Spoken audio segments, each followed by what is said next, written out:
नमस्कार, आप देख रहे हैं हमारी खास पेशकश। आपके साथ मैं दीपिका सिंह। चुनाव क्या है? एक समीकरण ही तो है और इसी समीकरण को साधने के लिए हर दल कुनबा बढ़ाने में लगा है। दल बदलने के साथ साथ दलों से भी गठजोड़ का खेल जारी है। शहर से लेकर गांव तक समीकरण, कहीं जातीय समीकरण तो कहीं विचारधारा का समीकरण, कहीं पैसों का समीकरण तो कहीं बाहुबल का। और जैसा कि हमें पता है कि राजनीति में कुछ भी तय नहीं, समीकरण भी नहीं, पल पल बदलते समीकरण पर न्यूज 18 की खास नजर है। तो आज का समीकरण क्या कहता है, उससे पहले बड़े नेताओं ने दिन भर में क्या कहा, किस पर निशाना साधा और किसकी तारीफ कर समीकरण साधा, वो सब सुनाते हैं। जो कांग्रेस के लिए, सपा के लिए, बसपा के लिए नामुमकिन था, वो भारतीय जनता पार्टी के लिए मुमकिन है, क्योंकि मोदी है तो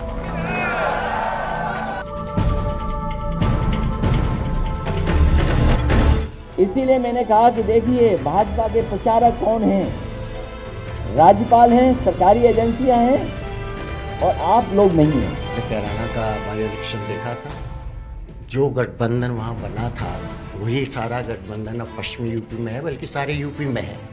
तो कहां से भाजपा जीतने वाली है? 20 के 20% परिवारों को 72,000 रुपया प्रति वर्ष मिले। ऐसा लगता है कोई सामंती शहजादा गरीबों का को नोट की झलकी दिखा करके मजाक उड़ा रहा है उसका, कि अगर ये गरीबों को पैसा ये देंगे भी तो गरीबों के पास पैसा नहीं जाएगा। 72,000 रुपए देकर इससे हमको कोई समाधान गरीबों का नहीं दिख रहा। बीजेपी की सरकार नहीं, हम तो कहेंगे मोदी की सरकार, ठीक है, क्योंकि लोग बीजेपी को नहीं मोदी को देख रहे हैं।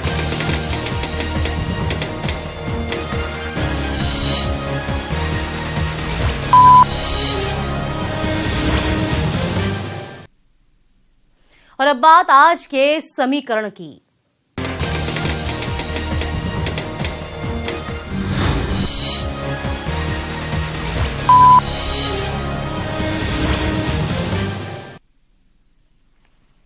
सिनेमा से संसद का सफर तय करने वाली मशहूर अभिनेत्री जयाप्रदा आज बीजेपी में शामिल हो गई।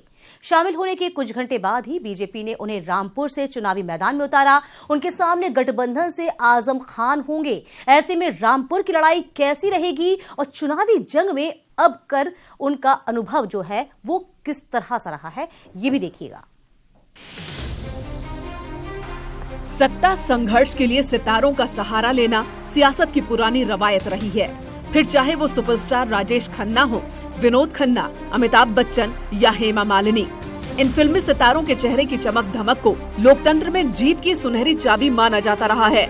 बड़े पर्दे की इस परंपरा को निभाते हुए सिनेमा की दुनिया से सियासत का सफर तय करने वाली मशहूर अभिनेत्री जयाप्रदा अब बीजेपी में शामिल हो गयी। भारतीय जनता पार्टी में सदस्यता मुझे सम्मान के साथ मुझे दिया गया, उसके लिए मैं धन्यवाद कहना चाहती हूँ। बीजेपी में शामिल होने के साथ ही सियासी पुरवाई में खबरें उड़ने लगी कि जयाप्रदा रामपुर से समाजवादी सिपाही आजम खान के सामने चुनाव में खड़ी होंगी। और उनके जो कार्यशीला को देखा, प्रधानमंत्री जिस तरह काम कर रहे हैं, उससे मुझे बहुत अच्छा लगा। मैं ही नहीं हूँ, गांव-गांव में बच्चा यही बोल रहा है कि मोदी मोदी मोदी। वैसे ये कोई पहली बार नहीं जब जया दिल्ली जाने के लिए लोकतंत्र की इस रीत को निभाते हुए मैदान में उतरेंगी। इससे पहले भी वो 1996 में आंध्र प्रदेश से राज्यसभा की सदस्य रही हैं। वहीं साल 2004 और 2009 में समाजवादी पार्टी के टिकट से लोकसभा पहुंची थी। खास बात ये कि दोनों ही बार रामपुर से ही सांसद रही। हालांकि 2014 के लोकसभा चुनाव से पहले जयाप्रदा आरएलडी में शामिल हुई और बिजनौर से चुनाव मैदान में थी, लेकिन मोदी लहर में हार गयी। अब 19 के रण के लिए बीजेपी ने जया को जंग में उतारा है। अगर वो जीती थी तो समाजवादी पार्टी से ही जीती थी 2 बार, और हारेंगी तो समाजवादी पार्टी से ही हारेंगी।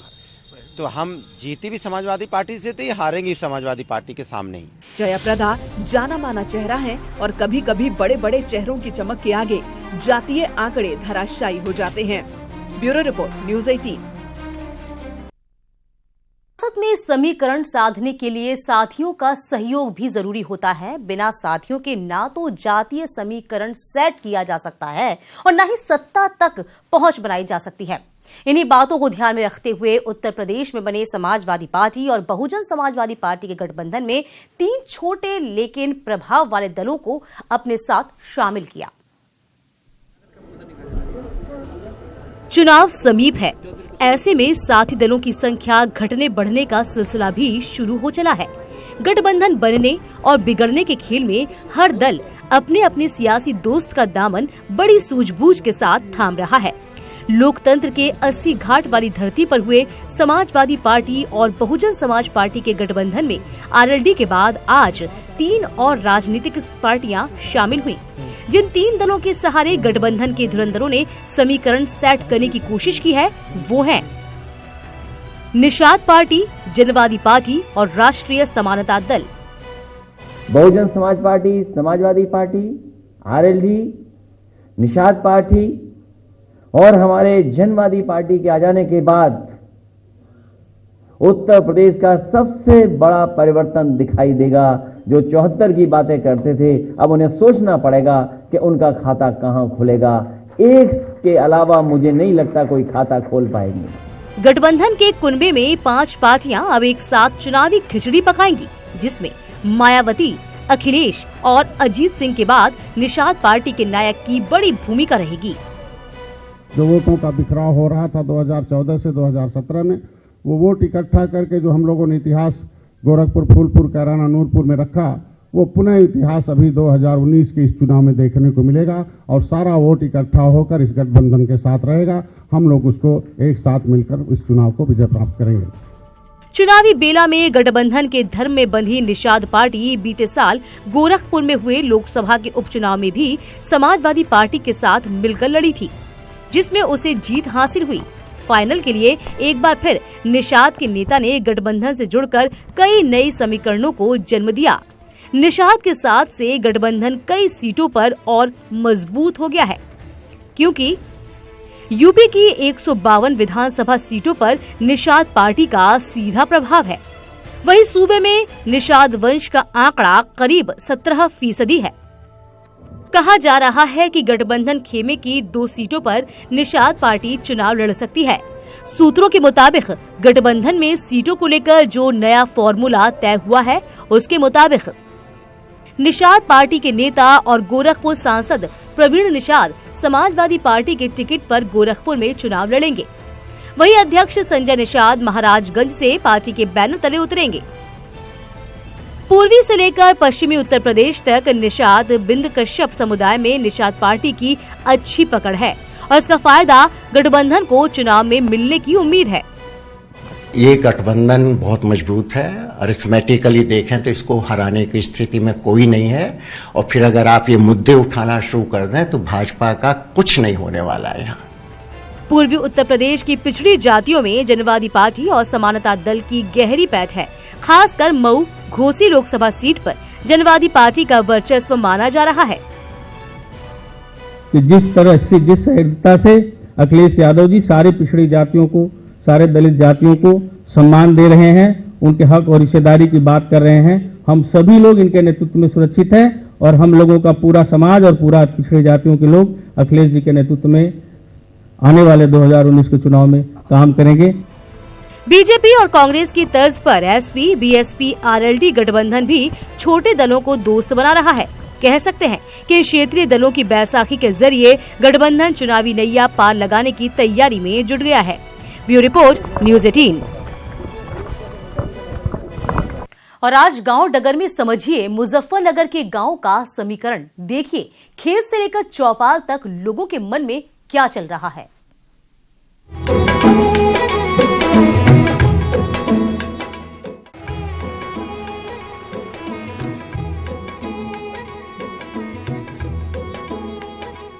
चुनाव हो और किसानों की बात ना की जाए, ऐसा तो हो ही नहीं सकता।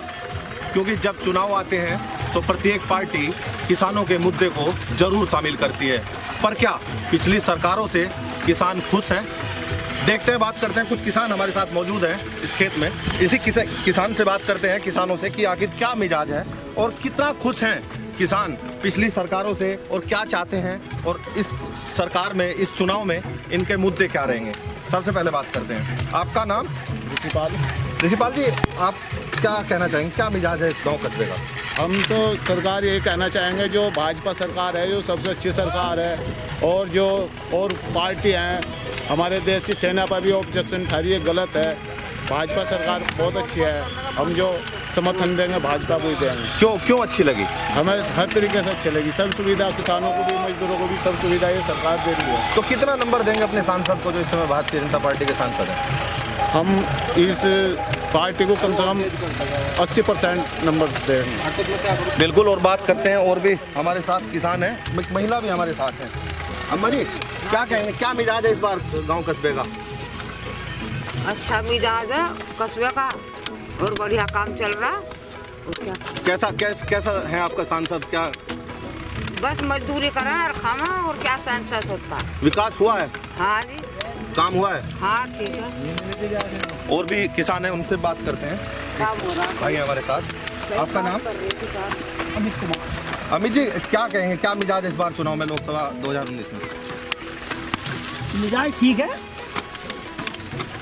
क्या काम किया आपको पिछली सरकार ने? इधर देखते, इधर काम किया सरकार ने? काम जितना होना चाहिए था उतना हमारे हिसाब से तो हुआ नहीं।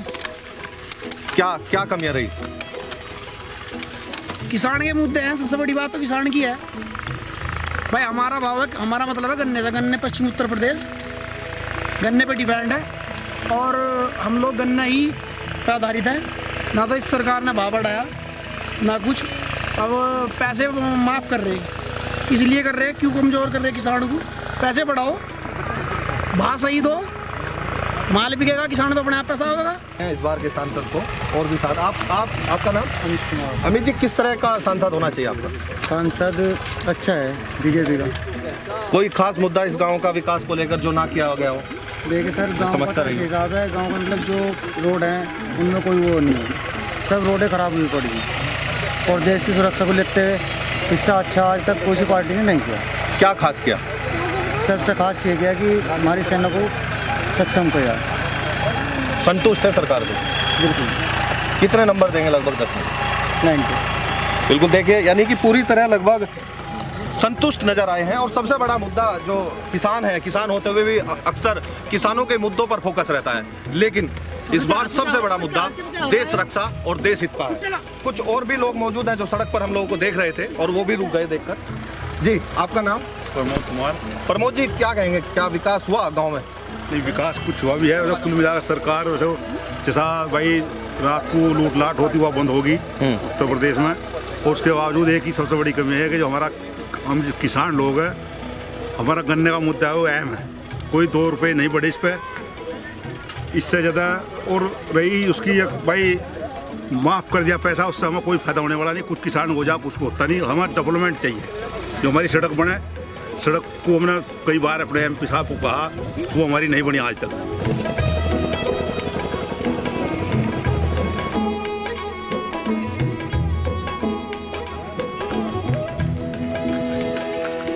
अम्मा जी चुनाव का क्या मिजाज है इस बार, क्या लग रहा है आपको? भाई पता नहीं लग तो रहा मोदी के डर से। क्या सांसद कैसा है आपका जो इस बार वर्तमान सांसद है? सही है, विकास किया, काम किया? हाँ। इस बार चुनाव में जी ये तो कोई नया कैंडिडेट आवेगा, अच्छे काम करेगा तो उसी पे पता लगेगा जी।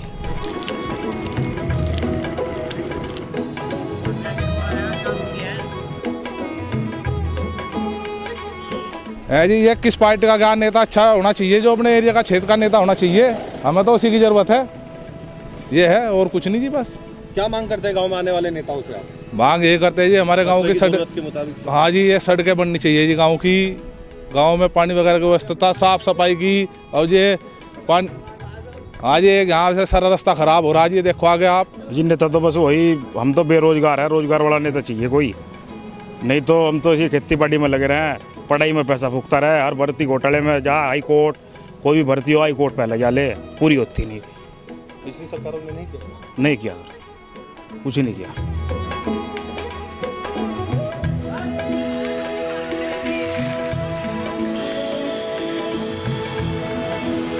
मिजाज अच्छा है, मोदी जी होने चाहिए। क्यों, क्या? मोदी जी ने सब कुछ अच्छा किया है। क्या अच्छा लगा? जो भी किया है मोदी जी ने अच्छा ही किया है। हमें तो सिर्फ ये शिकायत है सरकार से, युवाओं को नौकरी के बारे में क्या सोच रही है। मतलब युवा आज का घर बैठा है और जनता खेती में लगे पड़े हैं। हम भी खेती कर रहे हैं क्योंकि युवा के लिए कुछ कर नहीं पा रही सरकार। नौकरी निकालती है, उसका पूरा परिणाम नहीं आ पा रहे।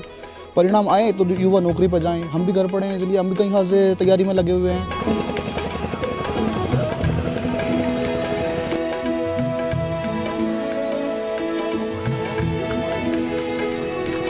मिजाज अच्छे हैं, उत्साह भी बेहतर है।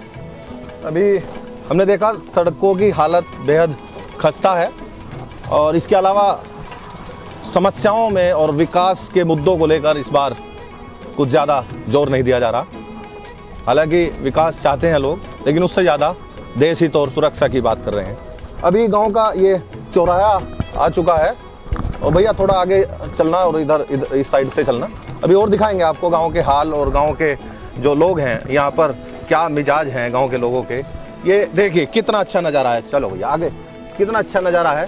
चौपाल सजी है, गांव में चौपाल सजी है और इससे बेहतर मिजाज इस क्षेत्र के और चुनाव के कोई नहीं दे सकता। चलें बात करेंगे। चौपाल कर गांव के लोग हुक्का गुड़गुड़ा रहे हैं, इनसे बेहतर कोई नहीं बता सकता कि इस चुनाव में मुद्दे क्या होंगे और इस क्षेत्र के जनता के आखिर मिजाज क्या हैं, इन्हीं से जानते हैं। नमस्कार जी, आइए बात करते हैं। आप लोग पूरे इसी गांव के रहने वाले हैं, ज़्यादातर लोग इस क्षेत्र के रहने वाले हैं। सबसे पहले आप, मुझे लग रहा है आप यहाँ के शायद नेता हैं इस क्षेत्र के, इस गांव के। आपसे बात करता हूँ। नाम आपका? बालिंदर चौधरी। बेटा आप बताओ। बालिंदर जी ये बताइए क्या मिजाज है इस बार गांव का, क्षेत्र का, आपके लोकसभा मुजफ्फरनगर? बढ़िया मिजाज है, मोदी लहर है। क्यों, क्या खास वजह है? भाई सारी खास वजह है। सबसे पहले तो सुख शांति है। जब से मोदी सरकार है, योगी सरकार है, कोई लूट खसोट, कोई यहाँ से ऐसा काम नहीं आया इन सालों में, कोई नहीं कुछ भी हुआ। एक बुजुर्ग हमारे साथ हैं, मैं इधर बोलूँ थोड़ा। बाबूजी आपका क्या नाम है? मेरा नाम वेदपाल है। वेदपाल जी, लोकसभा मुजफ्फरनगर के क्या मिजाज है, क्या लगता है आपको? आप तो पुरानी राजनीति देखते हुए आ रहे हैं। मिजाज तो ठीक है, भाजपा के फेवर में ज़्यादातर लोग हैं, परंतु यह गन्ना बाहुल क्षेत्र है। एक तो गन्ने का भाव नहीं बढ़ा, इससे कुछ लोग किसान लोग नाराज हैं। दूसरी बात, कुछ पैमिट में भी ढील डाल कर रही, इसलिए जो है किसान थोड़ा नाराज है। वरना देखो एक बात मैं बताऊं कि भाई बदमाशी तो ख़त्म कर दी भाजपा ने, इसलिए जो है इन्हें बहुत इसके लिए धन्यवाद भी करेंगे हम और अच्छा काम करेंगे। देश की सुरक्षा, देश की सुरक्षा में भी हाँ भाई 20% तो वोट उसकी बढ़ गई मोदी की, ये स्ट्राइक करने थे। क्या मिजाज? बहुत बढ़िया जी। कैसे सांसद कैसे हैं आपके? कितने? बहुत बढ़िया जी। कितने नंबर देंगे? 10 में 9 नंबर देंगे। आप क्या कहेंगे किसान को लेकर? किसानों के हैं 2 मुद्दे टाइम पे। भारतीय किसान से हैं शायद, भारतीय किसान यूनियन से हैं। भारतीय किसान यूनियन, राजनीति से हमारा कोई मतलब नहीं, परंतु किसान रीति से तो मतलब है ही है। टाइम पे तो हमारा परमिट मिल जा, ये रेट बढ़ाने कहते, रेट इन्होंने नहीं बढ़ाया। और भाई ये खेतों में गाँव बछड़े जो फिर रहे, ये भी बहुत नुकसान कर रहे हैं, इनसे भी थोड़ा सा पीछा छूट जा। बताइए। मैं सांसद साहब से कहना चाहूँ भाई ये सड़क हमारी यह जरूर बने, हमने कई दफा कह लेना। हम उम्मीद करेंगे कि आपकी मांग सांसद तक पहुंचे और ये आपकी सड़क जरूर बने। मिले जुले मुद्दे रहे, लेकिन सबसे बड़ा मुद्दा कुल मिलाकर देश हित और सुरक्षा का रहा। हालांकि विकास को भी लोगों ने तरजीह दी है। अब देखना होगा कि आखिर जो इस बार लोकसभा 2019 का चुनाव और रणभेरी सज चुकी है, उसमें जीत किसकी होगी। दिनेश पवार, न्यूज़ 18, मुजफ्फरनगर।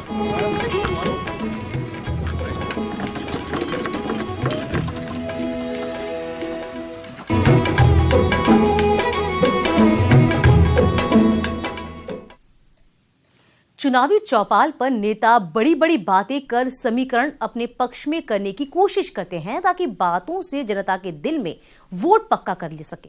सीएम योगी आदित्यनाथ और पूर्व सीएम अखिलेश यादव अलग अलग मंचों से एक दूसरे के खिलाफ बड़ी बड़ी बातें करते दिखे।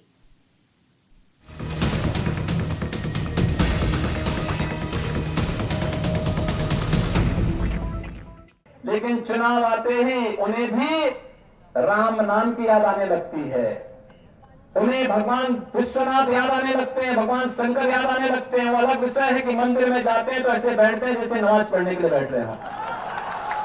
बेचारे चौकीदार यहाँ आते हैं, आंदोलन करते हैं, उनको लाठी किसने मारी, अपमानित किसने किया? चौकीदारों के अपमानित अगर किसी ने सबसे ज्यादा किया तो भारतीय जनता पार्टी ने किया। और जहां तक सवाल सोशल सिक्योरिटी का है, मैं आपसे कह रहा हूं कि समाजवादी पेंशन से बेहतर कोई स्कीम नहीं हो सकती थी।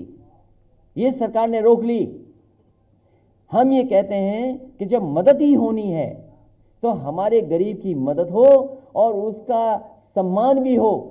गोरखपुर में 31,000 वृद्धजनों को एक साथ पेंशन देने का, नया पेंशन देने का कार्य इसी ग्राउंड में, नुमाइश ग्राउंड में हम लोगों ने किया था। समाजवादी पेंशन जिसमें 500 रुपया प्रति महीना महिला सदस्य को मिलती थी उस परिवार की, और उसी की नकल कर करके अभी बीजेपी ने प्रधानमंत्री जी से बंटवाया गोरखपुर में किसानों को 500 रुपया।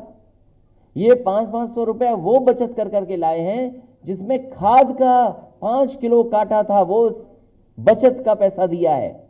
कि गोरखपुर में आज आपने देखा होगा, गोरखपुर की एयर कनेक्टिविटी बहुत अच्छी हो चुकी। हवाई जहाज की सेवा दिल्ली के लिए 3 हवाई जहाज जा रहे हैं, बेंगलोर के लिए भी जा रहा है। इसी महीने मुंबई और कोलकाता के लिए और हैदराबाद के लिए भी गोरखपुर की वायु सेवा जुड़ने जा रही। कोई सोचता था कि गोरखपुर से इतनी जगहों के लिए वायु सेवा प्रारंभ होगी? 5 साल में वायदे बहुत हुए, काम एक नहीं हुआ। हर एक वर्ग परेशान है। गरीब की रोजी रोटी नोटबंदी ने छीन ली, गन्ने का पैसा किसानों को नहीं मिला और उसकी बाकी फसल गाय खा रही है, तो सारा किसान परेशान है। जो कांग्रेस के लिए, सपा के लिए, बसपा के लिए नामुमकिन था, वो भारतीय जनता पार्टी के लिए मुमकिन है, क्योंकि मोदी है तो। अब क्या आप चाहे प्रधानमंत्री की स्पीच देख लीजिए, किसी ने अब ये बताया कि क्या किया है उन्होंने 5 साल में? वो इशू वो उठाना ही नहीं चाहते, क्योंकि उनके पास कहने को कुछ नहीं है। ये गठबंधन बहुत मजबूत है, अरिथमेटिकली देखें तो इसको हराने की स्थिति में कोई नहीं है। और फिर अगर आप ये मुद्दे उठाना शुरू कर दें तो भाजपा का कुछ नहीं होने वाला है। यहाँ जात पात पे वोट देंगे कि विकास पे वोट देंगे, मैं उसका रिस्क ले लूंगा, चाहे किसी को मुझे लड़ाना पड़े। और आज के लिए समीकरण में फिलहाल इतना ही। कल फिर हाजिर होते हैं किसी नए समीकरण के साथ।